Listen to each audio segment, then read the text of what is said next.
Peace, family. Welcome to BattleOnline.com, your one-stop shop for the highest hip-hop edutainment. Bringing you the dopest no-limit interviews, hip-hop legends, reviews, views, news, and more.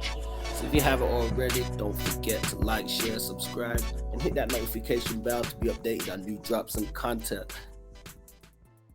Before we get into this list, we've got 15 songs and stuff here, 15 artists. How easy was it for you to come up with this list? And we're going to start with the 15th and then work our way down. It was hard. It was hard. We sat down and we fussed and we did this, and some artists didn't make it, some did but we got but it was fun. It was fun. We started with our favorites and just worked to second favorite and worked our way down.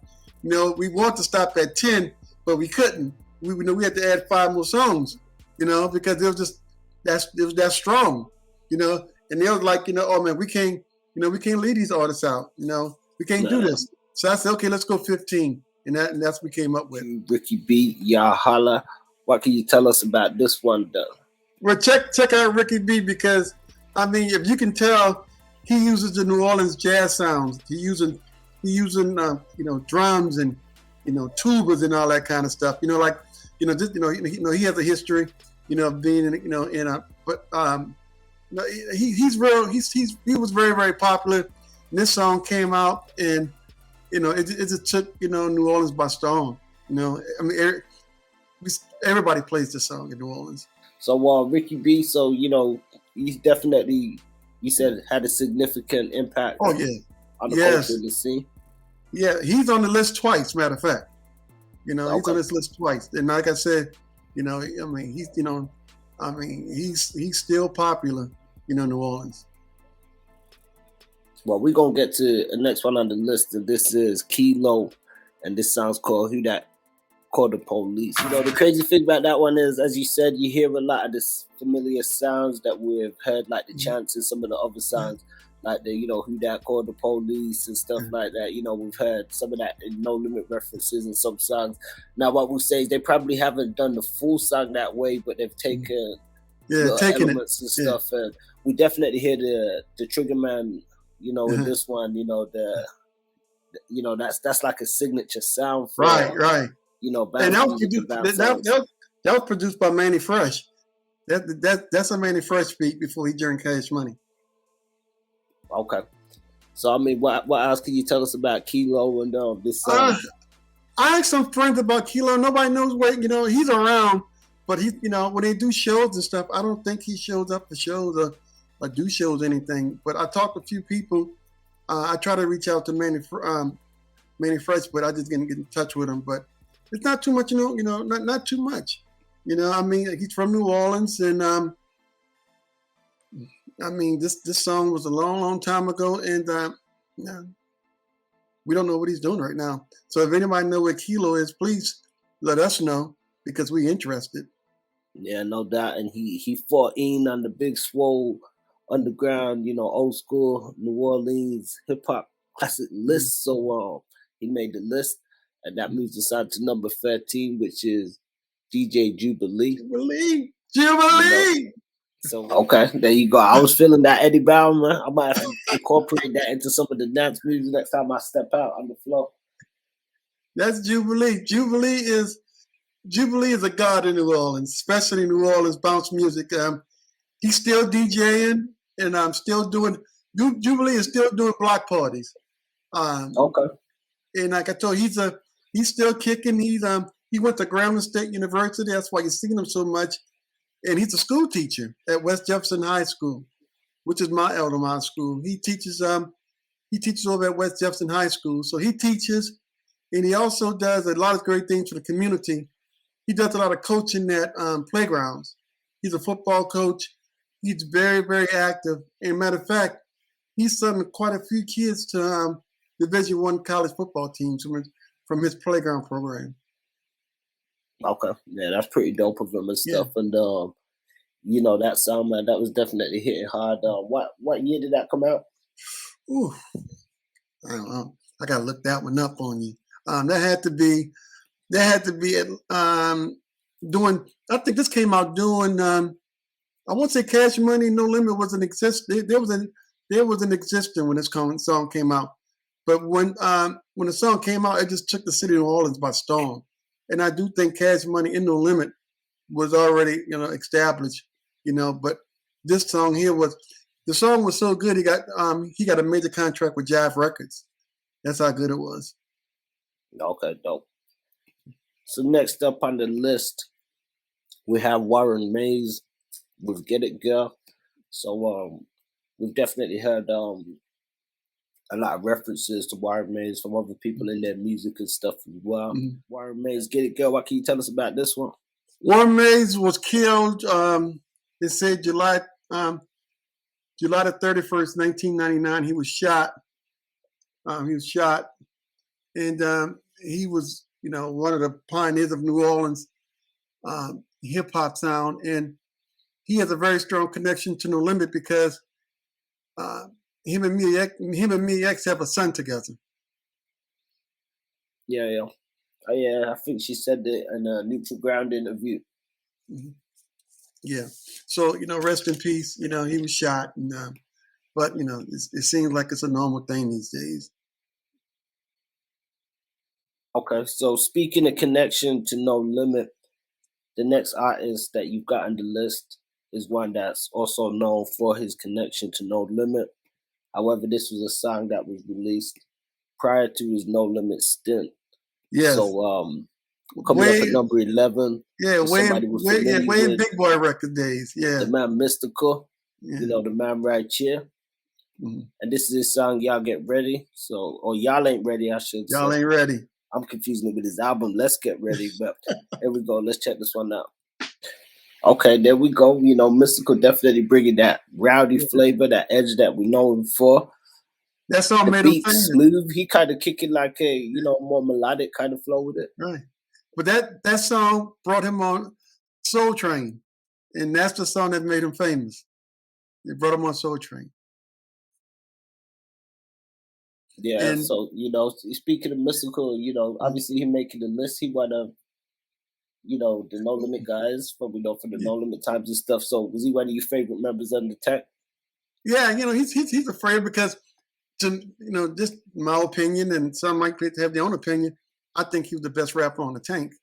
I just remember watching him, in the studio, recording songs. And man, it was a sight to see. When Mystikal's in a booth, it's like he's just going crazy, seriously.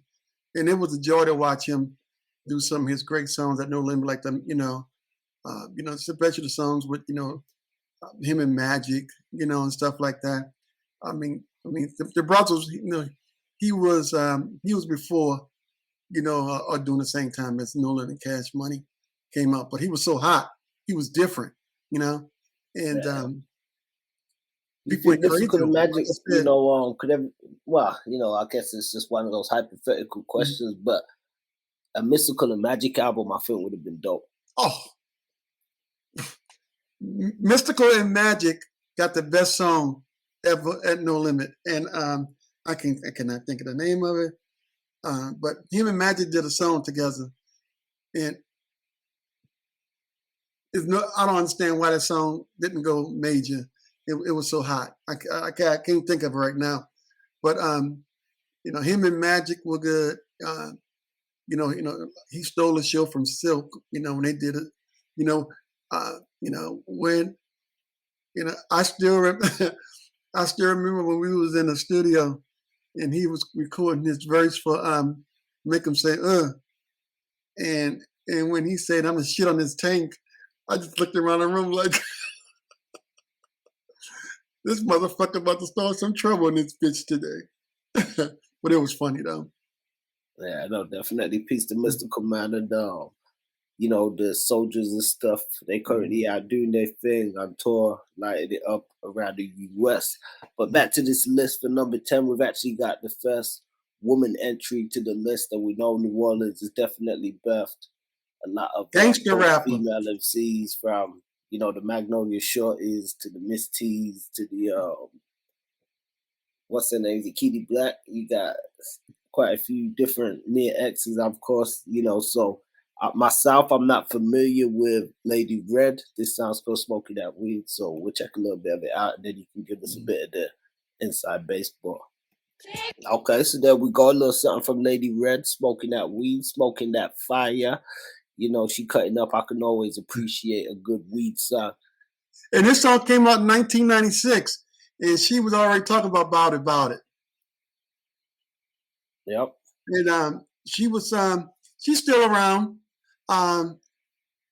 She made her debut in 1996, and she was one of the very first gangster rappers before Mia X and all these, gangster female rappers. Now she was signed to a company called record label called High Power Records out of New Orleans at that time. Okay. So definitely, but as you can tell, she can bring it now. She brings it. Definitely, she was bringing it. And that once again, that had the familiar sample on it too, the beat. The Trigger Man. Yeah.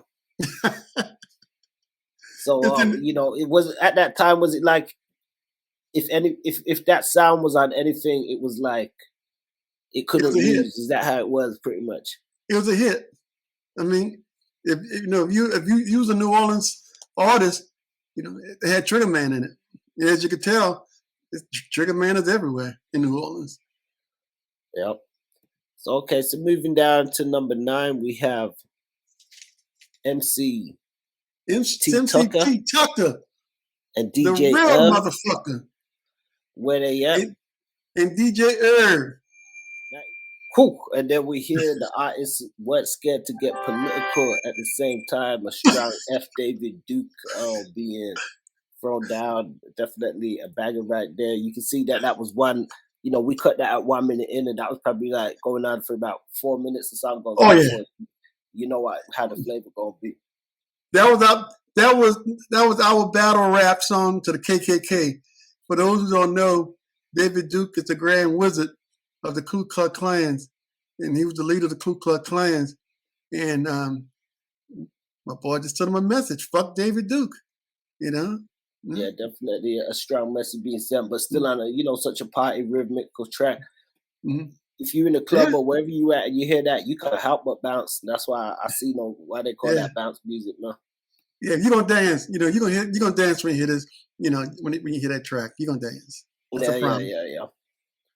So number 9, we definitely say salute to MC T Tucker and DJ Ev. Where they at. And once again, like I said, for the No Limit Cash Money fans, we'll be familiar with some of those sort of sounds, chants, and elements that have made their way onto other records and stuff too. Moving on down the list, number 8. Yep, somebody who's also will be familiar with from No Limit, Cash Money also, and we want to say rest in peace, Fifth Ward, Weeby. Right. So this song that you've picked out here features Miss T, and it's called "Loving You So." At what point did Weeby put this track out?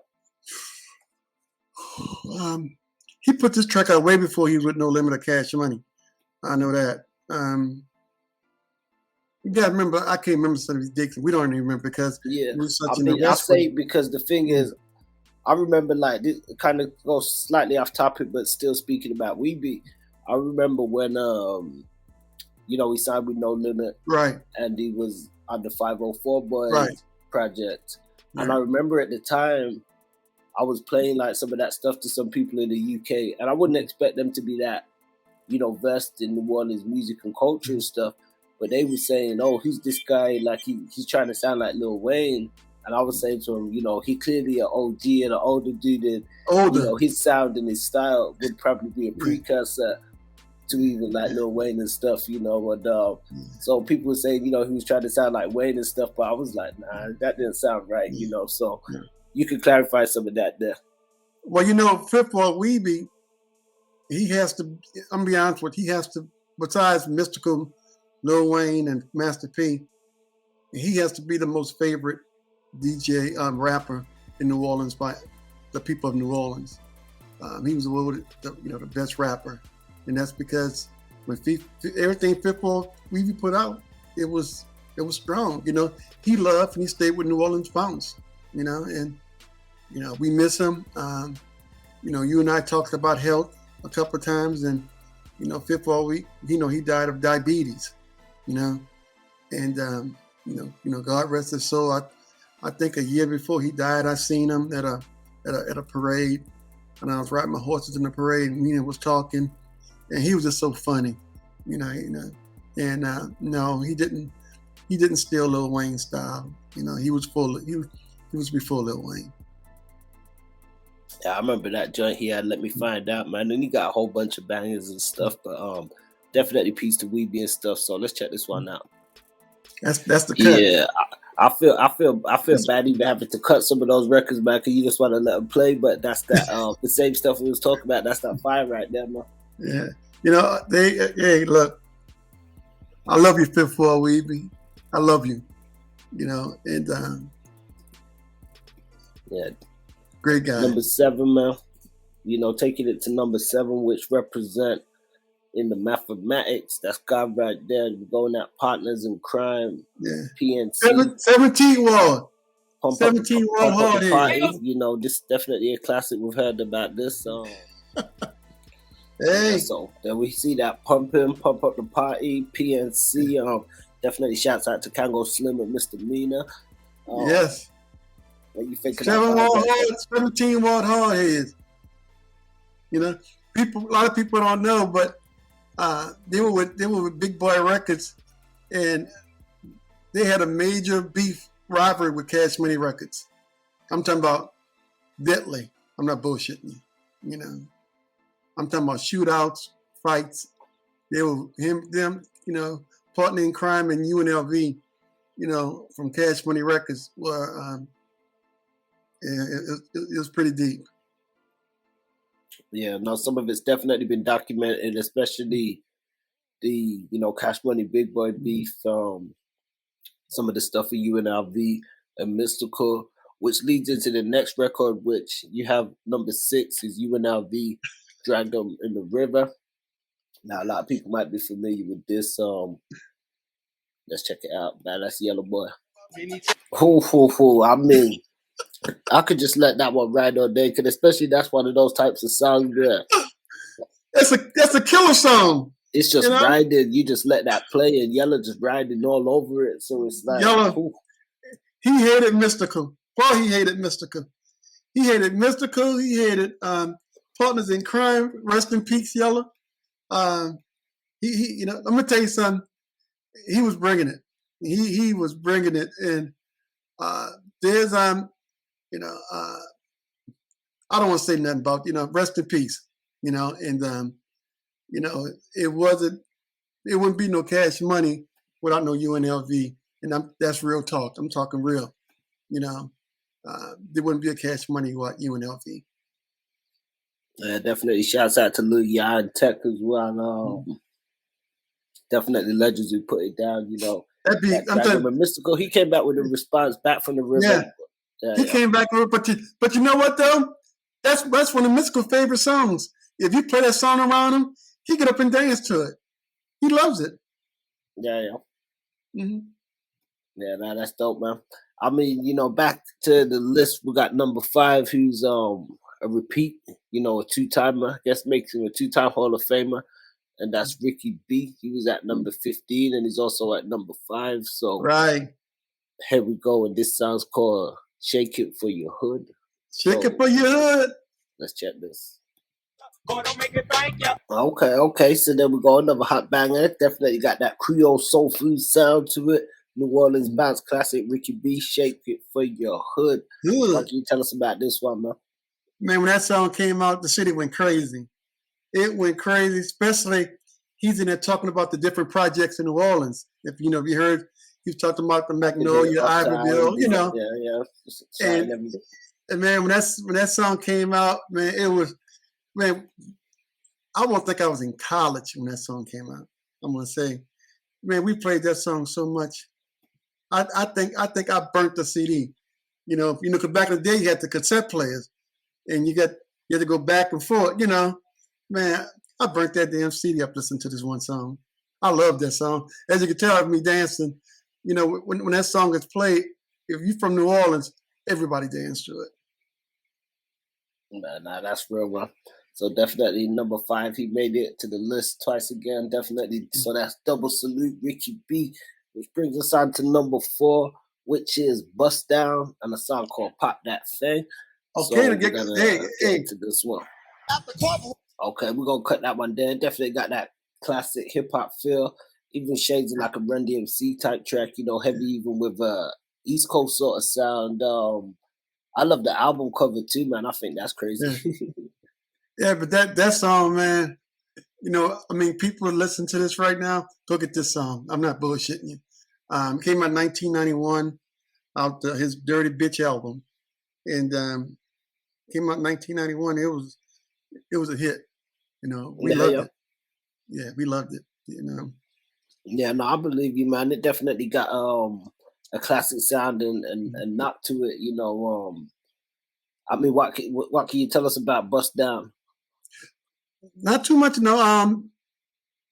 Me personally, I never met him. I don't know him.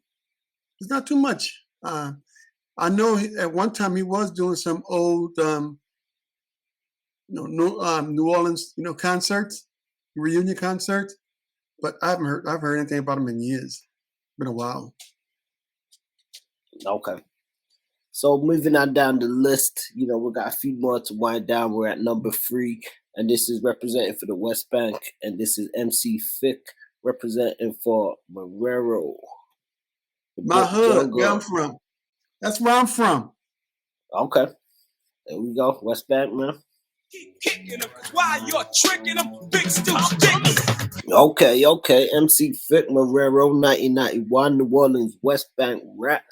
Definitely banging hard. I mean, it's crazy because when we go back to some of these old ones, when we think of like, I guess New Orleans music over in its like later years, a lot of people associate with some artists having like a southern sort of drawl or a certain cadence and stuff like that. But when you hear the clarity coming from these guys, you don't hear it. They sound just, as raw as like what would have been being produced in the East or the West or whatever, even at that time. It's clear, it's concise, it's so I think that's really crazy and that's really dope, man.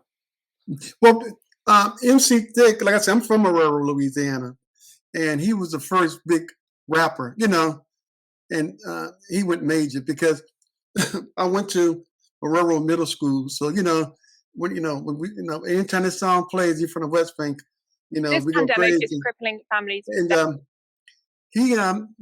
he was killed. He was beefing with UNLV and Cash Money Records, and he got killed. He died. He got shot. Yeah, no, that's unfortunate. We definitely want to say rest in peace. We represent a hip hop union, and we hope that, especially going forward, there's a lot more unity we see in the game nowadays. Sometimes in the early days, a lot of street stuff crossed over with the music and stuff, and still to this day, as we see, sadly, sometimes with the tragic, killings. And I think we was reading something the other day. They said over 50% of rappers that die, it's by a murder and being gunned down and stuff, which is quite terrible, man. I was saying if that statistic was on any other group of people, it would be seen as a problem, Yeah, because remember, this was early '90s when he got killed, which was rare, Yeah. And because I still remember one day we was on the lakefront of New Orleans, and I never forget the day as long as I live, and he was big time, and I remember some Cash Money brothers jumped him and beat the shit out of him real bad. Wow, crazy, man. So continuing on the list, we've got to number 2, and this one is LOG, and this song's called G's and Soldiers. So we definitely gonna check G's and Soldiers. Yep, G's and Soldiers. We're gonna check some of this LOG out. Okay. You know, some of these I don't even much want to stop. I'm here jamming away. Them Manny Fresh beats definitely ain't nothing nice, man. And the thing is, as I'm listening to that and I'm hearing some of the raps, I think to myself, wow, imagine if Manny would have produced some stuff even for No Limit, even if it's just a single or something. You know, just you know, I'm hearing that Soldier reference and I'm hearing that beat played. I'm like, wow, that'd have been crazy, bro. Yeah, he was a No Limit Soldier before No Limit Soldiers. He represented his hood, you know, more than anybody. And you know, be honest with you, he started the soldier thing in New Orleans. There was nobody called himself soldiers. My name is Ariel, and I just started my first job. When he came out, when he came out in 1996, you know, with this track, and nobody was calling themselves soldiers. You know, they was calling themselves soldiers in the streets, you know, but he made it, you know, popular. And you can hear in this music, you know, this is a classic. You know, it's a, you know, if you're a No Limit fan, you know, go listen to LOG. You know, you'll like it if you're a No Limit fan. Okay, so yeah, I think we had a little slight bit of interference and stuff like that as well. And where did you say you was from in New Orleans? I won't say from uptown, somewhere uptown. I'm not sure, but I know he's from somewhere uptown. It could be 997 Fort Ward. I think he's up somewhere uptown. And if I'm wrong, please, people, let me know, because I don't know some reason I don't remember all this stuff. But he's from uptown somewhere in New Orleans. Okay. And the last but not least, number one on the list, we've actually got a song. Well, this one we've mentioned it quite a few times. Mm-hmm. So it's one that people will be familiar with, some will be familiar with from the show Buzz. Mm-hmm. And it's called Trigger Man, also known as drag rap. But now to be clear, these guys, where are these guys from? Queens, New York. They're from Queens, New York, and they made this song in a Jeep. This song was written in a Jeep Cherokee.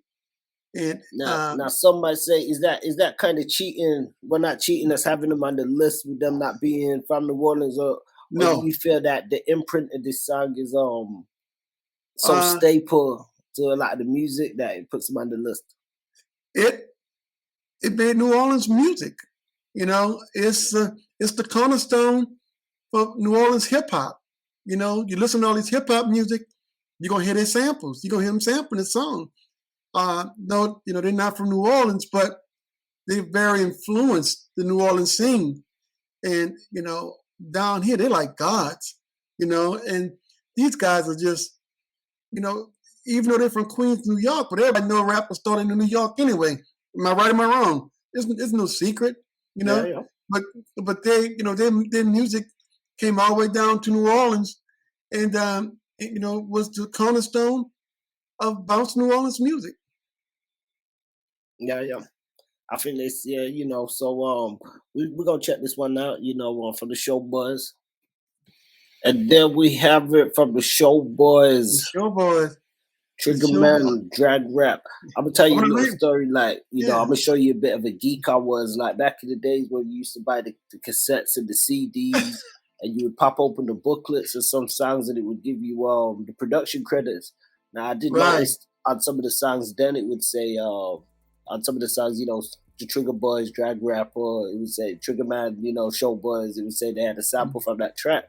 So I kind of got familiar that sample came from that song, but I hadn't heard the song because this was before the days you could just pop it in Google or YouTube and you know, get the song up to play it. So I know a lot of people may have heard of the song, but they may not have actually heard it as well. So I would encourage them to check it out because it's definitely a dope hip hop track too. You know, check it out. Well, I just looked it up and it says that out of all the records that they made, the 6-minute song "Drag Rap" was an instant hit in New York and throughout the South when it was released in 1986. It says the record is credited with being the foundation of bounce music of New Orleans. Yeah. You know, they're not from New Orleans, but they started something down here. Well, you know, we show you the beauty of stuff. I mean, hip hop was starting from Cool Herc, you know, right? and, you know, Jamaican cat. So, you know, a lot of the times it's just the culture, and it's infectious, and who it influences, and then what it's turned into. Then when people add their element, it can create magic and stuff. So it's definitely been great to count down these New Orleans. What's so funny? I know for a fact people are gonna comment, "Oh, they should be number one because they're not from New Orleans." There wouldn't be no New Orleans music if it wasn't for Trigger Man. I guarantee you, you go back and listen to. You say for the on the bounce side, because they had some of the other side covered, with the jazz and the blues and all of that, No, they just got an award a while ago for being. This song Trigger Man was sampled so many times. Matter of fact, didn't they just sue Drake or something for sampling the song? Yeah, he may have used it too, because he did the Nice for What, and I think he had a couple done by Black and Mild, and I'm sure he he used the that's the sound he would have wanted. A lot of the big I think they won like $1 million or something like that, if I'm correct. They won $1 million. Yeah. That's what they sued for it. Yeah. They won. But that's what I heard. But it's a again, there's gonna be some idiots going, "Oh, that's not New Orleans." Da da da da. It wouldn't be no New Orleans bounce if it wasn't for Trigger Man. You gotta remember this song came out in 1986. Birdman and Master P was still in junior high school when this song came out. Yeah. I mean, definitely, man, we salute to the legends, and we definitely salute to what came before, because that's what laid the foundation for where things continue to go, will continue on. So we definitely appreciate that there. Peace, family. Don't forget to like, share, and subscribe, and check us out on about.online.com. Don't forget to check us out on Facebook for exclusive playlists and social media for all different types of segments and content.